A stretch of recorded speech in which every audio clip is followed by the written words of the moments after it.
All right. Thank you, John, for having me be part of this important event first time around, and glad to share some of the cover crop work that we've been doing in Texas. So with that, I'd like to share a little bit with what we've been doing in drier environments, and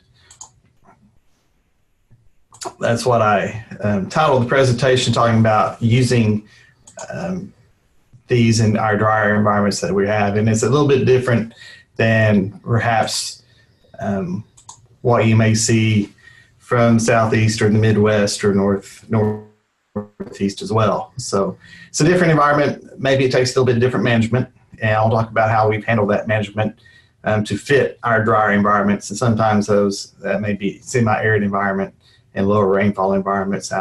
Katie Lewis is out of Lubbock, and that's definitely a semi-arid environment, working with cover crops mostly in cotton. And then I'm here at Vernon in the Texas Rolling Plains and looking at cover crops and cotton systems as well as wheat systems. So I'll give you some of the highlights of the research that we've conducted over the last 10 years or so. And really, with cover crops in our region, it kind of becomes a question of managing fallow, and that usually is a question of soil moisture. How do we conserve soil moisture for our subsequent crop? So that changes very quickly as you move from west to east in semi-arid environments, and as well as in Texas, western regions, you're looking at a much longer fallow period where producers are growing 2 crops every 3 years, or in a continuous wheat system in Kansas or Colorado, it may be laying out a full year between wheat crops. So that could be a long fallow period. And in the rolling plains, we're doing annual cropping, usually 1 crop per year. But across all these regions, the standard thinking, well, we must conserve soil moisture. And well, a cover crop is just another crop. So what's the advantage of that? And the number one question that we receive is, how much moisture are we using by planting a cover crop? Well, research has indicated long ago in the 90s, Dr. Peterson, Colorado State, that water is not efficiently conserved during long fallow periods. And they recommended, intensified cropping rotation should be considered to utilize the water that's there and store carbon or sequester carbon. So we're trying to make the movement of from monoculture, conventional till systems, leaving the land fallow and bare, to having some type of cover or more intensified system in that.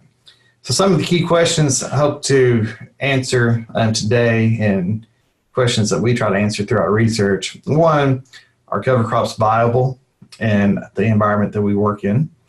What's the production potential? Can you even produce a cover crop in our region? What's the soil moisture use of cover crops, and does that differ between different cover crop species? Cover cropping, does that pencil out? All these cocktail mixes, it's got, well, how much did that cost again? Is that a viable option for us? And can we recover the cost of a cover crop? Usually what we have is a low input, high risk environment. And then the soil health benefits, does that outweigh the cost, and does that recover some of the cost? Now, I want to clarify how we manage cover crops, because cover crops are managed differently across the nation and how they're looked at. But this is, in our research programs and our own farm demonstrations, this is how we are managing our cover crops. One, I always say, well, we are not trying to produce an award-winning cover crop. We want the cover crop to do its job. We're not concerned with if it looks better than the neighbors or not. We just want to have some cover on our bare surface. We do not seed at what I would call full seeding rates. I always say, well, we're not trying to match what we see in a farm magazine from another region. We're trying to fit our region. So full seeding rate, for example, for wheat may be 60 or 75 pounds an acre. If you're planting for a grain crop or a grazing system, well, for a cover crop system, we would be seeding at about 30 pounds per acre. So half of a seeding rate if we were looking to produce a grain crop or a harvestable crop. We do not fertilize our cover crops like you may see in Southeast sometimes to produce more biomass. We're actually trying to recover some of the nitrogen that may be in the soil profile and kind of mine some of the nutrients in our system. Typically do not irrigate our cover crops unless it's just in exceptional drought conditions, which we definitely had. And typically do not apply in-season herbicides. We have applied insecticides, and we have applied herbicides on single species cover crop. And as you think about doing a mixed species cocktail versus a monoculture or single species, that's something to think about. If you have weed issues, and one question, can cover crops shade out weeds? Well, if you have a broadleaf weed issue, then you may be interested in planting a small grain cover crop only that allows you to apply a broadleaf herbicide early in the spring in the cotton system. Or if you have a grassy issue in the summer between wheat systems, you may want to plant a broadleaf cover crop that allows you to apply a grass-based herbicide. So those are some other things to think about your system and when you're considering cover crops. The bottom line, we hope to keep our management as low as possible. And rather than management, I really shouldn't say management, I should say our input as low as possible. Yes, you have to intensely manage a cover crop system, but we hope to keep our inputs into that system as low as possible and yet get benefits from that system. So I'll talk about a dryland cotton system and a couple of irrigated systems under cotton, and then talk a little bit about dryland wheat. So first I'll talk about dryland cotton systems. This is conducted in Chillicothe, Texas, in Hardeman County, Texas, where we're looking at no-till and conventional till without covers, and then different species of cover crops. We've looked at Austrian winter field pea at 35 pounds per acre, crimson clover at 15 pounds per acre, hairy vetch at 20 pounds per acre, wheat at 30 pounds per acre, and then a multi-species mix, including those species, and we've incorporated radishes in there. And over the years, what we found is really we fine-tuned that to really a four-way mix: rye, wheat, vetch, and peas, because those are the things that dominated and performed year in, year out. And these plots have not been fertilized since 2011, so there's been no fertility added, just looking at can these cover crops provide sustained nutrient cycling.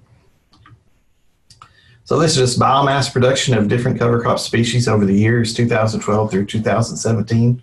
Again, in drought conditions or dryland conditions, which we've had a lot of drought over these years, particularly 2011 through 2014, and again in 2017 and 18.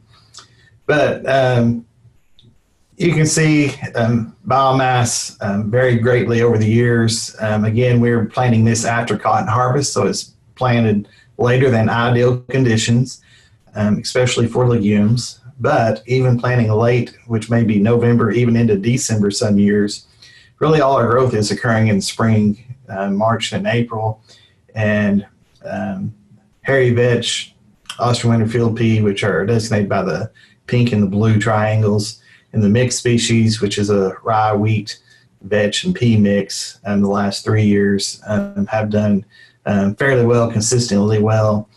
Crimson clover has always been the most least productive, just because it's legume. We're planting late, high pH soils, so it's not well suited for our region. So again, such shows how various cover crops and species, it can be region specific, so you need to have confidence in the species you're planting, and just because it worked somewhere else doesn't necessarily mean it's well suited for your region as well. But in Texas, what we see, legumes, hairy vetch, Austrian winter field pea, small grains, we're pretty confident that they will perform year in and year out. So stored soil water, and I'll show a few graphs of stored soil water. And this is just a snapshot of 1 year, but I'd like to point to the middle of the screen. We have 3 lines are lower, so this means lower stored water in the bottom 2 feet. So this would be our mixed cover, our vetch, and our pea, which happen to be our highest biomass producers.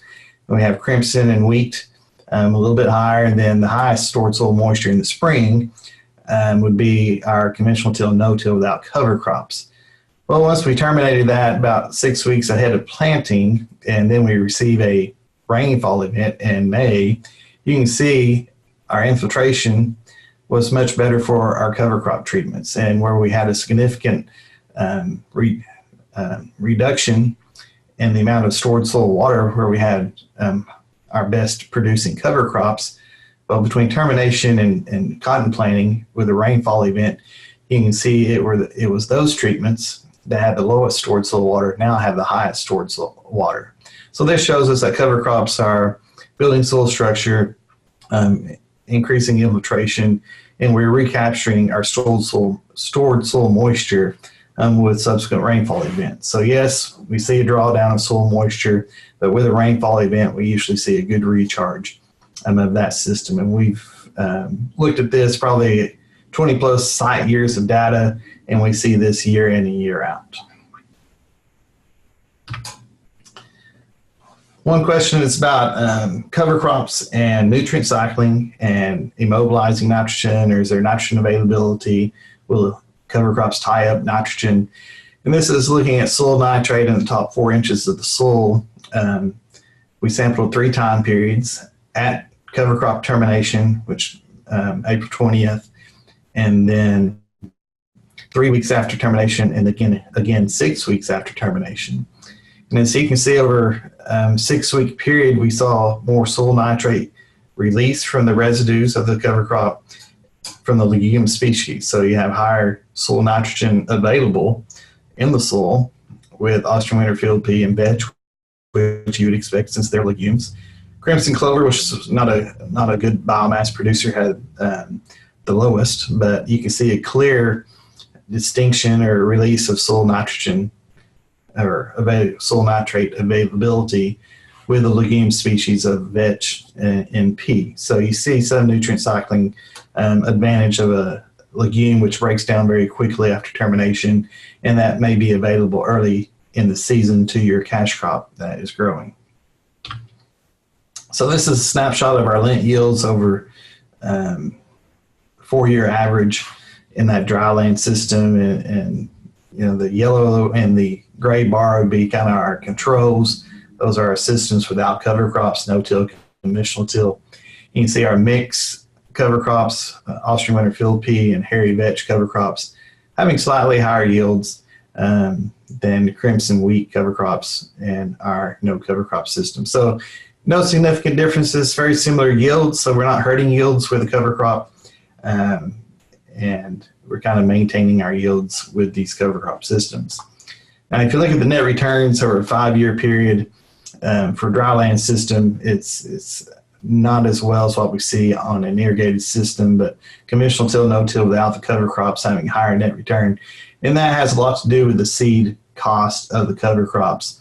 Vetch and mix having the highest seeding cost versus the others, and wheat and pea cover crops having the closest or net returns to our non-cover crop treatment. So one thing we're looking at going forward is, can we reduce the seeding rates of our cover crops and receive the same benefits, soil health benefits, soil moisture use, those type of things?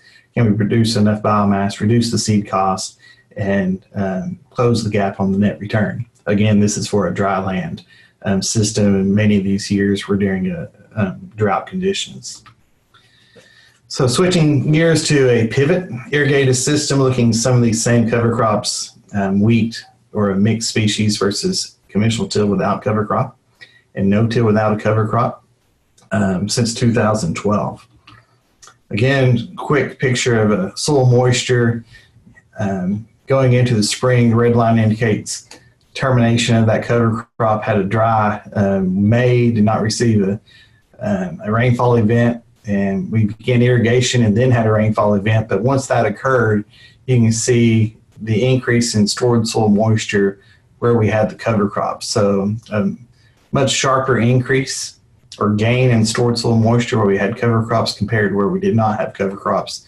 And going into the growing season, once again, soil moisture between treatments were very similar. So again, cover crops encouraging infiltration, perhaps capturing our precipitation a little bit more efficiently than where we did not have a cover crop. So recapturing our soil moisture. 6-year average for our lint yields, 2013 through 2018 for this system, no-till and conventional till in the yellow and the gray bars. See about a 5% increase in our yields over that period with wheat cover crops and a mixed species cover crop. So the difference between here and our dryland system really comes down to probably having water available at peak growth periods of our cotton. Peak would be the flowering period and not hindering our yields, whereas in dryland some years during peak flowering and we had a real nice looking plant following the legumes due to natural availability, but yet we lost a lot of those because the water turns off and it becomes very dry and the plant becomes very stressed. So in an irrigated system, we don't have that problem. We can water during those peak or critical reproductive stages. And we see that here where we've kind of increased our yields by about 5% where we had the wheat or the mixed species cover crop. In the subsurface drip irrigation system, this system has been in since 2008. So conventional till, strip till, no-till, and then no-till with a cover crop. And if you look at the picture here, this is cotton emerging in a wheat cover crop, and you can see this wheat is starting to head out. So that's a question we receive a lot. When should you terminate a cover crop? And this is stored soil moisture again, but this is when letting that wheat grow out into April where you have some of the heading, 50% heading or more. And yes, we do reduce soil moisture as evident by this green line. This was spring of 2016. In the following year, we terminated in March due to some herbicide drift on some plots. So we decided to terminate everything early. And you can see, yes, we conserve moisture by not by terminating early, but there's one thing about the residue. That residue from spring of 2017 degraded very rapidly and was not evident going into the growing season. Yet, we still could see residue from the spring of 2016, 14 months later going into the season. So if you terminate early when the cover crop is in a vegetative stage, then you risk the loss of that residue and not having a long-lasting residue on the soil surface. So that's another consideration. Dr. Wayne Keeling out at Lubbock is looking at it as well, and he's shown two things. One, he has seen the same amount of cover crop biomass produced at 30 pounds versus 60 pounds per acre for a smaller grain, and the yield results have been mixed as far as impact on yield. Some years, and wheat versus rye, they've seen a cotton lint yield reduction following cover crop, and other years they've maintained those yields or have not seen a loss. So again, it's about your region, what's your goals, and termination timing is something to consider. So physical properties of these soils on the subsurface drip system. Now we look at soil organic carbon, a lot of organic matter, and that's kind of the gold standard. But we don't always see a change in soil carbon, especially in our environment. There's been some studies in Panhandle of Texas that's shown a 0.1% increase in soil carbon over a 20 plus year period. In La Mesa, we saw a 0.1% increase in organic carbon over an 18 rye cover crop system, 18-year period. So it's a very slow process for organic carbon, but we can see that we're impacting other soil properties much quicker in the short term. So this is infiltration, and looking at the no-till and with a cover crop, without a cover crop versus strip till and conventional till. And using single ring infiltrometers, we're looking at how long does it take to infiltrate an inch of water. And you can see that we greatly increased our infiltration rates where we had that wheat cover crop and versus where we had no cover crop. And there's no differences between no-till versus conventional till or strip till. So the question becomes, well, In a continuous cotton system, which is a very low residue system, is no-till enough. And here, by incorporating a small grain cover crop, we're able to increase our soil water infiltration with that cover crop. So that's an advantage of a cover crop in regards to infiltration there. If you look at soil strength or penetration resistance using penetrometers, the yellow and the red line would be our strip till and our conventional till. In that drip system, our green and our blue would be our no-till. Green would be with a cover crop, blue without a cover crop. But you can see a plow pan, evidence of that forming around the 4 to 6 inch depth. This is over drip tape, so it's not deep tillage. It's more disking and chiseling. So that's around the 6 inch depth increment. And you can see that plow pan forming here. And with no-till systems, we've alleviated that, and you see resistance maintaining or being very similar down that profile. So changing some of the soil physical properties with no-till, with and without a cover crop in this case. Microbial activity, something that you could do as a producer yourself, just to kind of show and tell or demonstrating to you how active that system is. A lot of you may have seen the Soil Your Undies campaign, which just is a fun demonstration to show potential microbial activity. So you go to Walmart, buy a pair of cotton underwear briefs, bury those in your soil for a period of time, and then dig those up and see how that has degraded over time. The idea, the more degradation over time, the higher your microbial activity, which is stimulating nutrient cycling and other things in your soil. So we looked at that under the drip system, July 14th to August 28th, conventional tillage, no-till with a wheat cover crop. So control, there it is out of the package. And then again, buried on July 14th, just underneath the surface in the top 4 inches.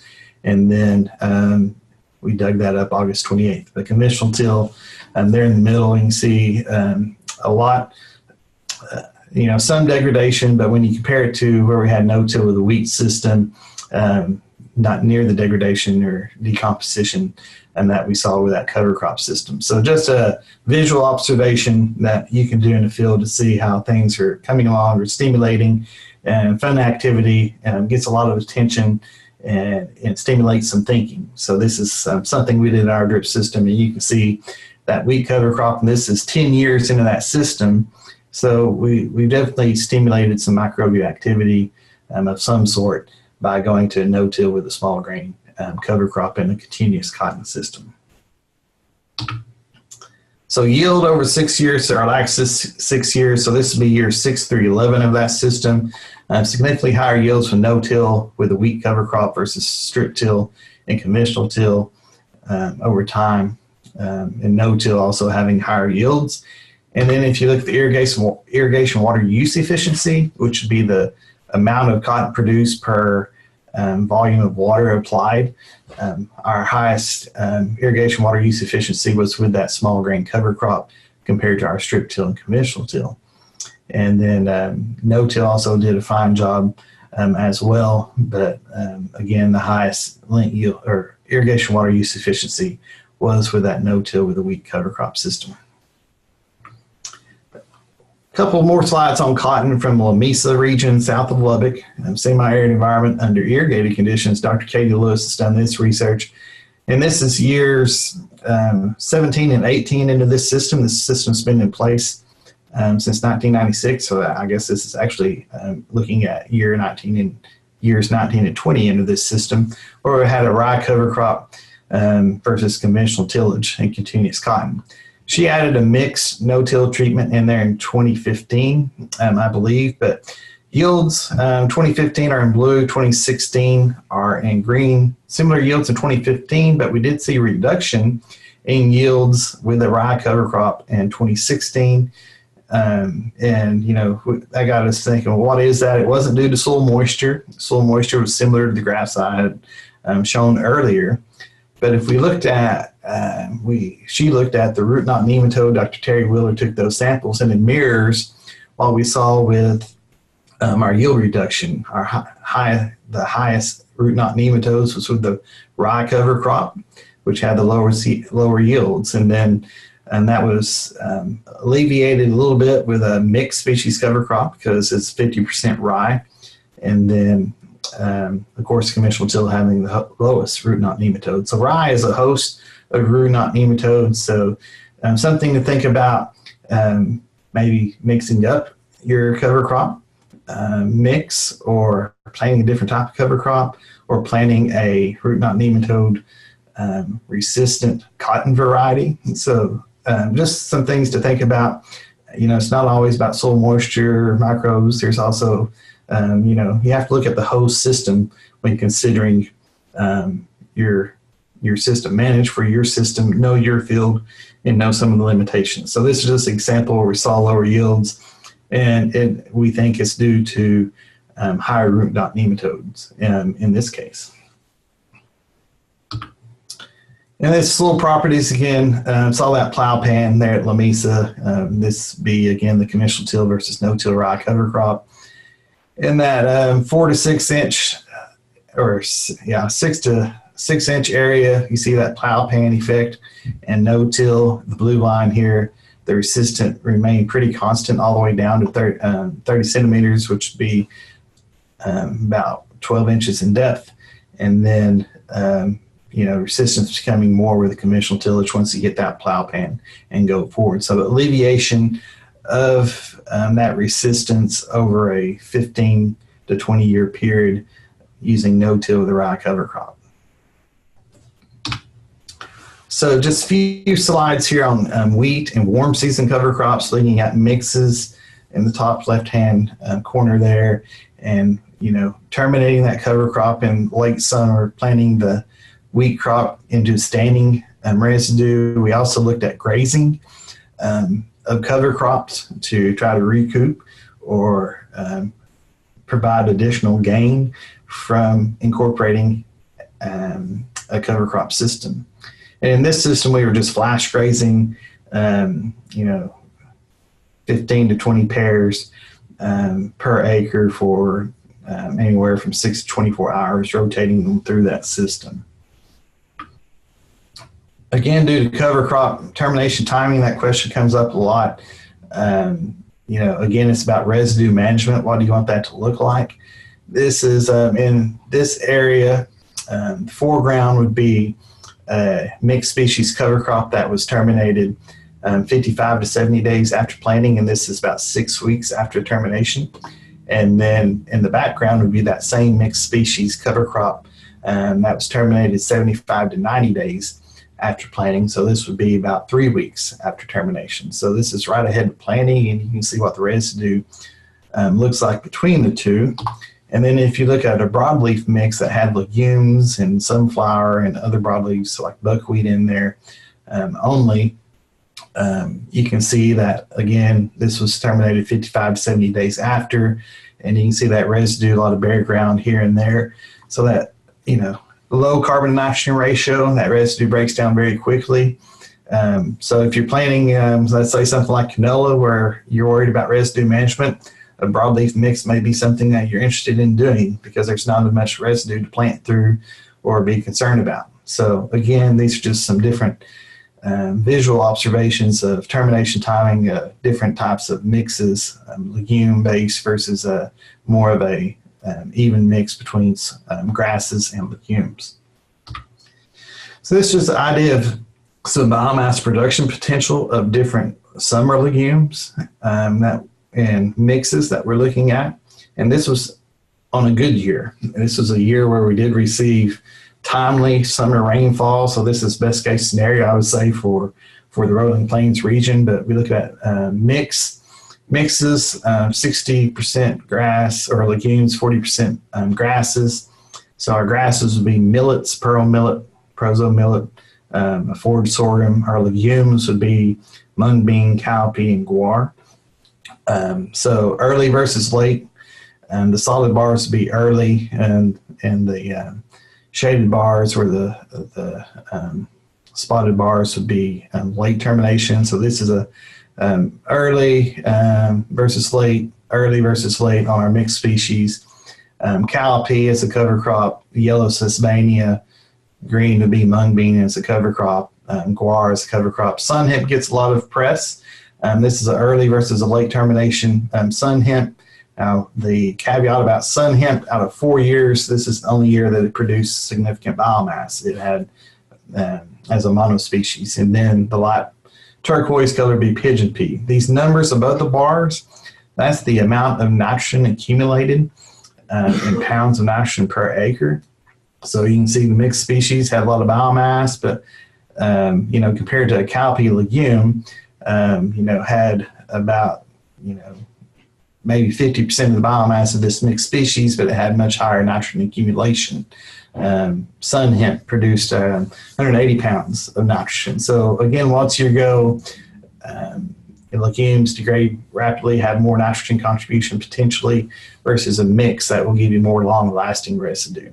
So now look at aggregate size and between tillage treatments.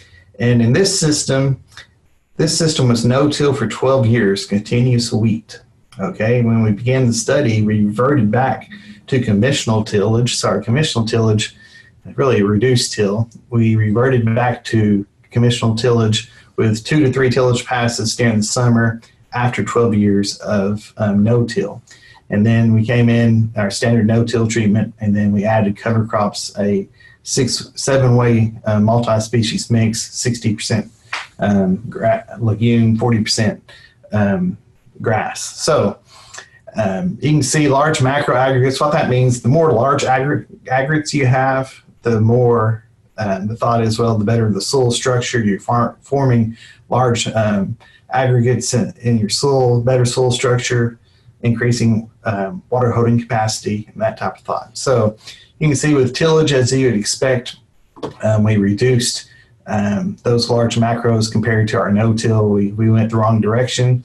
And after 3 years of cover crops, you can see over no-till, we are increasing those large aggregates. So this is a no-till that was not grazed with a cover crop, and then no-till with the grazed cover crop.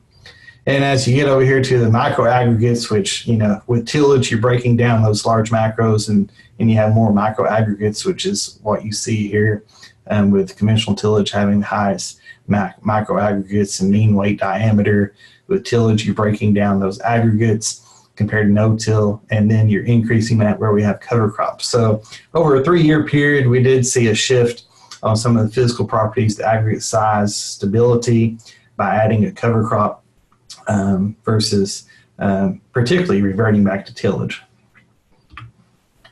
So moisture graph for summer cover crops, and this is just a snapshot of one summer. Planted cover crops in June, and as you get into August, 4 lines on the bottom would be our cover crop treatments. The middle blue line would be conventional till, where we had 2 tillage passes during the summer. So that shows, well, tillage can reduce soil moisture in your profile as well. And then these would be, the top 2 lines are our no-till systems without cover crops. It was a very dry fall all the way through September into the October. Didn't receive a rainfall event until late October.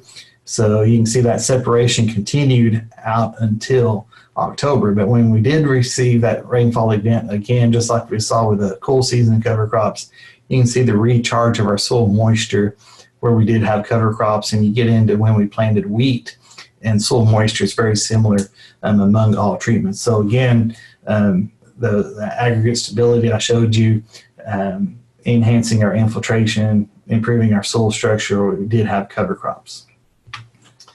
And looking at infiltration rates, looking at using rainfall simulators, saw vast improvement of no-till systems over conventional till, indicated by the red, looking at 2 different dates. No-till without cover crops provided about the same infiltration as where we did not have cover crops. In this system, we had a very good wheat yield ahead of it, had a lot of wheat residue from the previous year. So depending on your residue that you may be able to obtain from your wheat crop can also be very advantageous and can provide some benefits similar to maybe a cover crop. So surface residue was important in this scenario. where no-till without a cover crop performed as well as no-till with a cover crop on infiltration rates.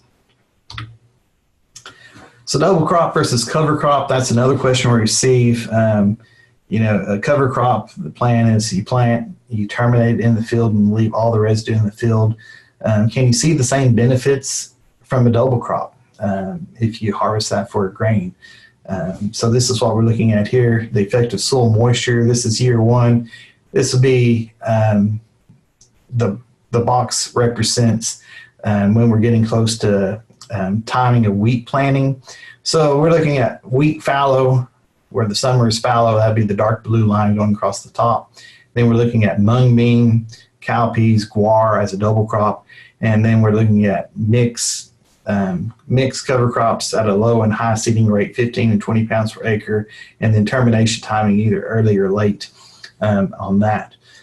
But year one was 2016 was a wet fall, so everything was fairly similar going into the wheat growing system. So you go to the next year where we had a very dry fall, and you see a lot of separation of treatment. So when you receive fall rain, you see that recharge of the system similar among treatments. But when you have a drought year like we have this year in fall of 2017, you can see that fallow was, remained higher. And then the treatments up here would be the early terminated or mung bean that was harvested. It's a 60-day crop.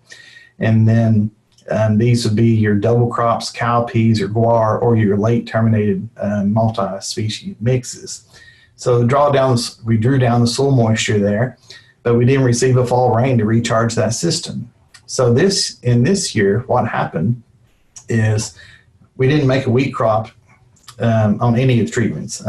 Soil moisture was gone by the time of planting, had real skippy stands, and sustained drought through the spring. So wheat crop was a failure.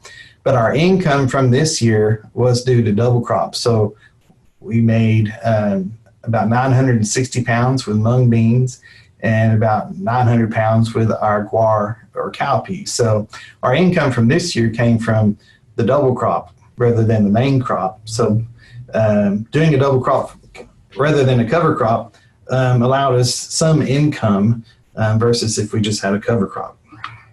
So the question is, well, do you have the same soil health benefits if you remove the residue out of the system or if you harvest that rather than leaving it as cover crop? So this is total microbial biomass, bacterial biomass, fungi biomass, and then mycorrhizal fungi biomass. So the trend, I just want to show you a quick trend. The first bar on each graph is continuous wheat fallow during the summer. And then each circle would be a cowpea, or it'd be early versus a late scenario. So this first one would be cowpea early versus a cowpea late. So that's cowpea as a cover crop versus cowpea as a double crop. Then mung bean early, which would be mung bean as a cover crop versus mung bean as a double crop. And then mixed species cover crop, terminated early versus terminated late, and then a hayed cover crop. So we're taking all the residue off as hay. But the trend is those double crops or the late terminations, we're allowing, additional growth, probably another 4 to 6 weeks. And by allowing that additional growth, there's a lot of things going on below the ground that we don't see, but that's stimulating or increasing our some of our microbial parameters. But the trend is with carbon as well. The trend is our late termination or double crops are providing the same soil health benefits as a cover crop, if not the trending a little bit higher. So that's kind of the trend is, yes, we can see the same benefits, soil health benefits from a double crop as a cover crop. So a couple more slides on wheat yields, and this is from 2017 and 18 versus a cover crop versus double crop. So the blue would be 2017, which is a typical year. 2018 was a drought year, very variable stands. But if you look at 2017, and the first bar will be our wheat summer fallow, and you can see there's no treatments that reduced our wheat yields. And some of our treatments, even a double crop, we saw higher wheat yields following our double crop or our cover crop. So we didn't hurt our wheat yields, and we had a potential gain of income from a double crop in the summer. 2018, a very dry year, a little bit different, and saw response to various treatments. So some treatments had a lower yield than our fallow system, and some were similar or higher. So kind of mixed results, but year in, year out, we have not seen a reduction in wheat yields following a cover crop or a double crop. We've kind of maintained it similar to what we've seen in cotton. So sometimes it's about another demonstration is about what's going on below ground. I mentioned that earlier versus what's going on above ground. So I mentioned 2017 fall being very dry, 2018 very dry, summer. Really, we're in a year-long drought. And this is a cover crop pearl millet from grown in the summer of 2018. Grew it in an 8-inch PVC pipe. So yeah, we restricted where the roots could go. But you know, you look at this above ground, and it was stressed about 2 to 3 foot growth above ground, the biomass, what you could visually see.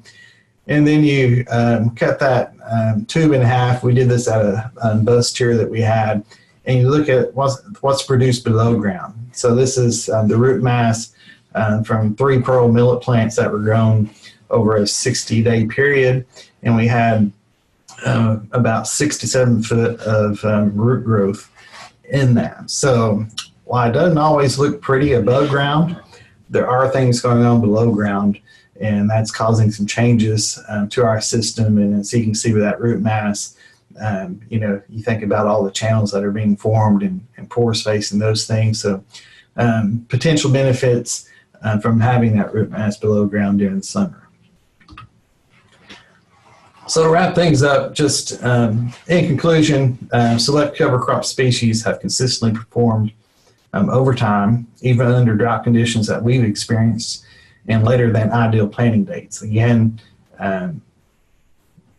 in cotton systems, we're waiting until after harvest. There's some guys who've had success broadcast seeding cover crops in September in cotton, whereas we're waiting until we spray desiccants, defoliants in our systems, and then waiting until we get the cotton out. So, you know, cover crop species, we've seen some that do well, some that don't do well. Stored soil moisture can be significantly lower due to cover crops by the time of termination. However, stored soil moisture is restored by cash crop planting if, and that's the if, adequate rainfall is received, and we've seen this in the rolling plains, and we've seen this out west, further west, in Lamesa and Lubbock as well. Cover crops have the potential with educated management decisions. And what do I mean by educated management decisions? Yeah, I just like to encourage everyone, you know, manage for your system and your goals. You have to have a plan. You have to know what your goals are. You know, cover crops can be grown for a lot of different reasons, whether that be erosion control, nutrient cycling, surface residue, whatever you want that to be. You can cater your system for those goals. So you know your system better than anybody else. You know your farming operation better than anybody else. So don't try to, you know, emulate what somebody may be doing in a different region. They have good ideas, but, you know, don't necessarily expect that to work in your region, and expect to, or don't be frustrated if you do that and you don't see the same success maybe somebody else has had. But manage for your system, and you know the variables, and you know how farming is anyway. So just think about what you're doing here. So the questions, anytime, myself, there's email, as well as my colleague, Dr. Katie Lewis, who's out in Lubbock and out further west than I am, that's been doing a lot of work in cotton as well. But hopefully that gave you some ideas of what we've done with cover crops and potentially the capability of cover crops in the drier regions of semi-arid environments. So with that, thank you for signing on today and listening. What would be your recommendation for someone who's starting out with cover crops? You're looking at a lot of variables with moisture and what cover crops to use? If someone's just starting out and they have to sort these things out, what would you recommend they think about? Okay. First, I'd recommend visiting your local NRCS office because they've worked diligently on cover crops. And within Texas, I know they kind of cater to different zones. So they understand the differences and the limitations that may be out there. But visiting with somebody who has experience, and that's usually NRCS office, or contacting university or fellow farmer. But if you don't know anything, that's a good place to start, and make a list of goals and perhaps expectations of what you're hoping to accomplish. And from there, then you can begin to fine tune where you go from there. Mm-hmm. You look at the weather patterns, the rainfall comes, rainfall doesn't come. What questions do these growers need to ask about the weather forecast and conditions and cover crop seeding? Is there any advice you can give them on how to manage that, or what the best sources of information are to make decisions? Okay. Yeah, and that's a difficult one. I wish we could predict what the weather or rainfall be doing. Sure, everyone does. Yeah. We'd be very rich if we could do that. But, soil moisture is such a concern, and what we found is really the in-season precipitation is what's going to decide the success of our cash crop or cover crop or whatever that may be. In other words, we're finding that relying on stored soil moisture from a fallow period really isn't what we need to be focused on. And that's not what's going to make or break us. So what's kind of more important really is we need to sustain the system that we have. So if that's a fallow period, whether it's going to be, we don't know if it's going to be a wet or a dry one, but if it is dry and we can provide any cover, then we can keep that system from blowing. So maybe, make that more resilient if we do have some type of cover on there. It may be a failure. One farmer that we work with, he always says, well, I plan on it being a crop or a double crop until it fails and then it becomes a cover crop. So sometimes we don't know until it gets out there. So that's hard to predict, but if we can have some cover, whether that be residue from the past crop or planting a cover crop, I think that's beneficial to a more resilient system in the long run. Mm-hmm. I'd like to thank you today for sharing your insights on aerial cover crop seeding and how no-tillers can do a better job putting this tool to use on their own farms. I'd like to thank everyone out there in our virtual audience for joining us today. If you still have more questions about his presentation, please leave them in the comments section of this webpage, and we'll get an answer to you as soon as possible. And just a reminder, if you'd like to find out more about cover crop management, go to www.covercropstrategies.com, our new website that we launched, for more answers.